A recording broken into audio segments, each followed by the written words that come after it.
Good Thursday morning, everyone. Meteorologist Melissa Nord here with the 11 Alive Storm Trackers. 11 o'clock update is coming in, and I want to start off by showing you these visuals. These are live images. Look at those waves just crashing over the seawall there. This is St. Augustine, which is not far from Jacksonville, Florida.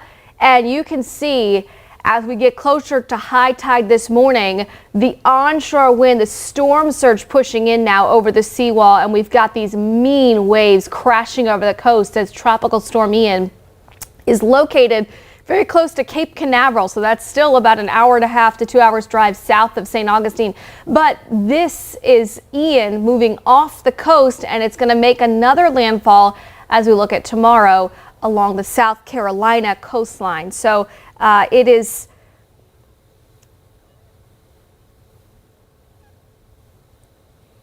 you're seeing I think a stream right now. That's from the traffic computer. So Jason, you'll have to change it from the traffic computer over to Max 2 from our digital team, our web team.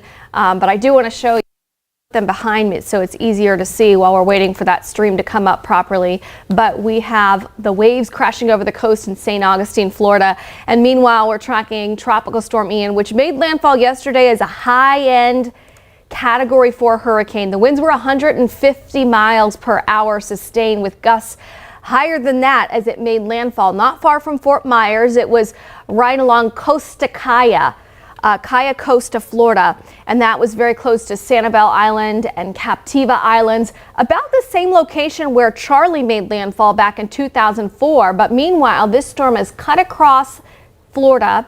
It's cut across the Florida Peninsula, and now it is going to be going into the Atlantic and then making another landfall as we look at tomorrow.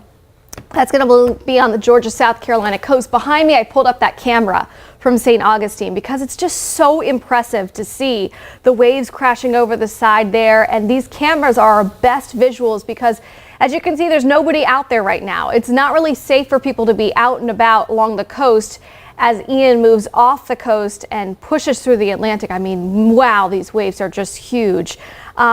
But let me tell you the latest. So we're just getting in. We get in these advisories from the National Hurricane Center at the main advisories at 11 and 5 o'clock a.m. and p.m. So the 11 o'clock advisory, now it is 25 miles northeast of Cape Canaveral. So it's now off the coast, and there is a hurricane warning now issued for the entire coastline of South Carolina. The reason why is tropical systems and hurricanes, they get all of their energy, a lot of their energy feeding off the warm waters of either the Gulf of Mexico, whatever ocean body it's over, a body of water.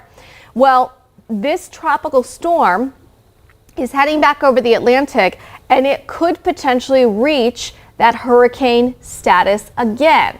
And that's what the 11 o'clock update is going to show you from the Hurricane Center. So there's now a hurricane warning for the entire coast of South Carolina from the Savannah River, so that's from near Savannah, all the way up to the Little River Inlet. A tropical storm warning has now been extended northward all the way to the Outer Banks of North Carolina to Duck, North Carolina, including Pamlico Sound. Storm surge watch has been issued up into North Carolina as well. And we've also got a tropical storm warning discontinued for parts of Florida. So still in Georgia, I'll show you. These are finally, we have all the waves up. The same Florida right now.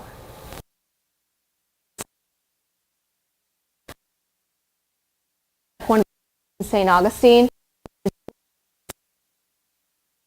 The camera difference from what things look like an hour and a half, 2 hours. High storms getting closer.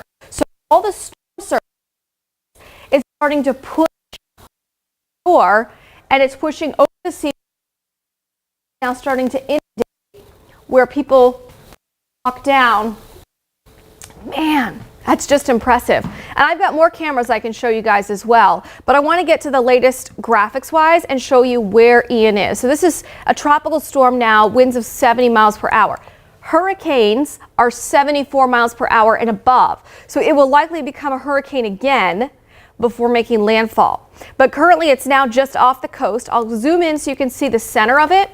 Center of it here, this is actually Cape Canaveral. This is where Artemis was supposed to launch on Tuesday. They moved that rocket inside, the spacecraft inside for shelter. And it's a good reason why, because you notice here, in the center of the storm right now, it's been lashed overnight with all of this heavy rainfall, the gusty winds, and big picture shows some of the outermost, we'll call it rain. It's not really that well-defined bands like it was yesterday during its landfall in Florida, but all the rain is starting to extend north closer to that Charleston and Georgia state line. We've got some lighter showers right along I-95 down in South Georgia as well, through Brunswick, St. Mary's, Nassau as well. And where the heavy rain is, the most intense rain, that's north of where the center of the storm is. That right now is up near Daytona Beach, St. Augustine. And you saw from the images here how mean St. Augustine looks right now. All right, so here's the track from the Hurricane Center. This now has Ian, because it's 70-mile-per-hour tropical storm. It now has it making landfall as a hurricane as we head into tomorrow mid-morning to early afternoon. Okay, so this is the newest track, 11 o'clock updated, becoming a hurricane again later today, then overnight tonight through the Gulf, the Atlantic rather. Then tomorrow, this is just about 50 to 100 miles off the coast of South Carolina, and then it makes that next landfall somewhere in the low country near Charleston or Beaufort, South Carolina, and at that point it will be a hurricane. It won't be a major hurricane like we just saw, but it still, could re-intensify some because it's moving over ocean waters where we can end up having more energy for those storms. And when storms move over land, there's a lot more friction from the trees, from all the buildings, from the fact that it's just moving over land that also disrupts the circulation in it. Okay, so the track takes it up through South Carolina, and this really goes with the same story we've been tracking the last couple days, which is the track has been shifting east. So we're talking about Georgia impacts, and I want to show you the big. So here's the storm this afternoon off the coast. We've got some of the areas of rain, the northwest side of the system, on the Georgia coastline, okay? But then the circulation itself makes landfall closer to Charleston. How this rain does, it's not just on the eastern side. There is some rain on the western side, but where that rain could be moderate, okay, that's likely now going to stay east of our area altogether. So we're looking at less impacts, but still some impacts from Ian here. And what we're expecting is some showers that will be moving in mainly, and those would start moving tomorrow afternoon. Then as we head into tomorrow evening and overnight, some of that rain continues east, especially out towards Augusta. There will be some of that wraparound moisture that will last through Saturday morning with some more showers, but then by Saturday afternoon to early evening, all this is going to start tapering off. So it's a little bit of a quicker solution. It's also a further east solution. So we're seeing less rainfall potential here in North Georgia. Okay, so let me show you. Now it looks like we've got the graphics up on the screen with me as well, so you can see a little bit closer. It's windy today. We have a wind advisory for Atlanta and points east. And I want to talk about why we're seeing these gusty winds. Okay, the winds around Ian, which is a high-end tropical storm now, those are going counterclockwise. So I've drawn the arrows on here. Meanwhile, up to our north, there's a big area of high pressure, and the winds around that are going clockwise. So we're really being squeeze played in between the two, and that's why we have some gusty winds today. So our wind gusts that we're experiencing are not just because of Ian, it's because we're squeezed in between this big area of strong high pressure and Ian, which is now just off the coastline, and that gives us these gusty winds. So we've got a wind advisory today that's going to run until 8 o'clock tonight. Those winds could be in the advisory up to 35 miles per hour for gusts. Sustained winds today going to be 15 to 20 miles per hour overall within this advisory area. So we don't think that this is enough to bring widespread trees down, but certainly between today, tomorrow, and Saturday of having these gusty winds and some of us getting some rain, it's possible some branches, some weaker branches could be coming down from this, but we don't expect Ian to be a high impact event for us here in North Georgia. Doesn't mean we don't see impacts. It just means that we're not going to see the worst case scenario that we could have seen if Ian tracked further west. So better news for that. Let me show you the hour by hour wind gust forecast track. And this shows as we head into the afternoon time, we see some of those gusts that could be around 30 to 35 miles per hour east of I-85. Okay, if you're up in northwest Georgia, the winds, it's just going to be a breezy day for you. It won't be quite as windy. Then as we head into tonight, we'll still keep seeing some of those breezy winds. For Friday, here's Friday afternoon, still breezy. You notice though a big difference Friday in the colors on the map from Atlanta to Augusta and then into South Carolina. That's the difference between us being close to Ian and us not being close to Ian. So as Ian's making its landfall, there will be some gusts that could be still in East Georgia, 30, 35 miles per hour or so. Down near Savannah, they have a tropical storm warning, so their winds will gust higher. But for us, it's going to be another breezy day tomorrow and a breezy day on Saturday. And again, we will be tracking some of that wraparound moisture from Ian, so we'll bring some showers to our area. I want to show you a forecast track model. I'm going to backtrack it a little bit. See how the steady rain where it's widespread, everywhere is green, yellow on the map, that kind of stays in Augusta. That's where we're anticipating the heaviest rain totals in our state or in our kind of area. In the metro, tomorrow afternoon, we're going to start to see some showers moving in. But it's not going to be a widespread steady rain everywhere. I mean, there might be some of that steady rain action later Friday through Friday night up near northeast Georgia, Gainesville, over towards Toccoa, Habersham County, Clarksville area, Athens.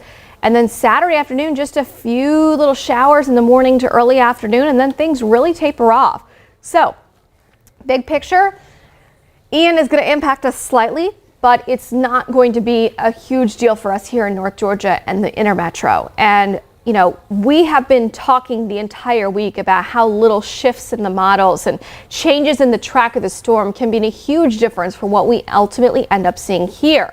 It was never locked in place that we were going to see tropical storm conditions, but that was something earlier this week, Monday timeframe, we were looking at the possibility of if that storm tracked straight up into Georgia, but now it's moving into South Carolina, so we don't anticipate the same type of conditions. Let me zoom into the Georgia coast. You notice here in red how there's a hurricane warning just off the coast of Georgia in the waters, and then just across the state line in Charleston, the entire coastline there of South Carolina, they have that tropical hurricane warning rather. For our coastline, we've got a storm surge warning. Storm surge for the coast of Georgia will likely be about 3 to 5 feet. Some places could be 6 feet, but a lot of this has to do with when the high tides are. There's a high tide in Tybee Island that's hitting it just hit about 20 minutes ago.